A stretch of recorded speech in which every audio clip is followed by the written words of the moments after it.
Hey, what's up? It's a Culture Detective here investigating your favorite albums. And today I'm going to be doing an album review, third review of the day. Yes, I am pumping out reviews so much right now, it's crazy. And that would be the new Toriena album, Blood Debug.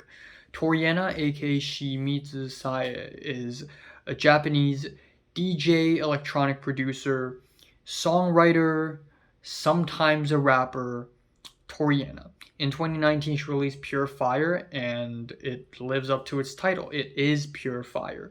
And then in the year 2021, she released Toriena Makes Me Smile, which is, or actually Pure Fire is 2020. And then in 2021, we have Toriena Makes Me Smile, which I really, really freaking enjoyed. It is a really energetic, aggressive, maddened, unhinged EDM album with blaring beats and interesting production choices, and it became one of my favorite electronic albums of the year.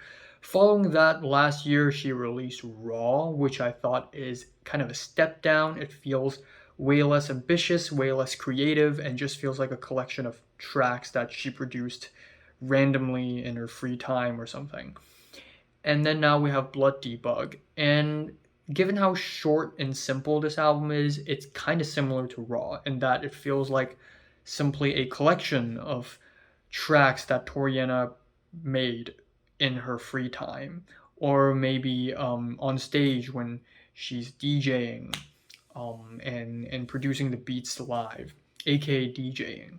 So yeah, album opener is a intro track called POV Tokyo Apartment Come Home After Rave, where it's like, ooh, you just came home from a rave and you're tired.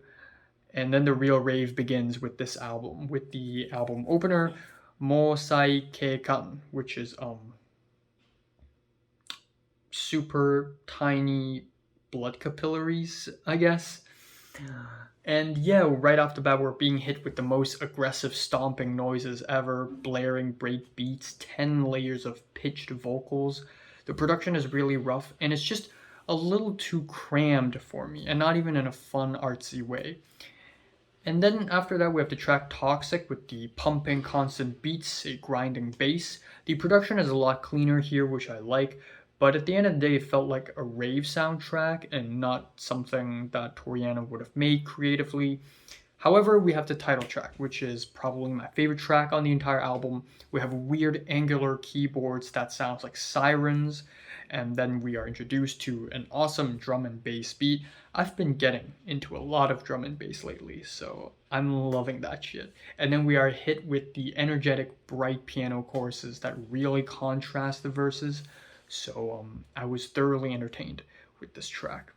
Then other tracks that I also really love includes Red Cell, which has the spacey background noises and a cyberpunk-ish gabber beat, and these video game-esque dun dun dun hits. I don't know what these beats are called, what these hits are called. I really don't know. I'm sure they have a name, and I don't know it because I'm not as well versed in electronic music, but they're like dun. Antidose is a subtler track with a house beat that is also at the same time some chopped up break beats. It's a little moodier, and I wish the track is longer. And the album ending 404 Not Found is a grand album ending with speedy keyboard arpeggio hits, distorted guitars, aggressive hard cut break beats, bright pianos and hand claps. It's pretty much a collage of every Toriena sound ever, but still arranged in a really nice way. That being said, though, a bulk of the album is just okay. We have the track Missing No featuring Dumb and Numb, who is a Japanese rapper, I presume, and it's a pretty fun track, but the stiff autotune talkbox vocals are a bit rough. And then we have Drip Too Hard, which is an awesome track title. It's called Drip Too Hard. Yeah, the drip. But instead of, being a chill track, of course, it's super aggressive. Yeah, the constant spamming beats are a little dry, and it doesn't really complement the Chipmunk soul at all. And then we have tracks like Ruby and Push It, which sound like something that Toriena has made many, many times already, so it's nothing all that crazy. So yeah, overall, not really a huge fan of this album. There are a couple of great moments here and there, but overall, it's just alright. So yeah, I'm giving the new Toriena album Blood Debug 6 out of 10. So have you listened to the new Toriena album? Comments below, let me know, subscribe if you want more, and thanks for watching. I also forgot to mention that the track Notice by Moe Shop featuring Toriena is really good, and Toriena raps on that track, and I want to see more of that. I want to hear her rap more. I think that would be really fun. But yeah, that's that.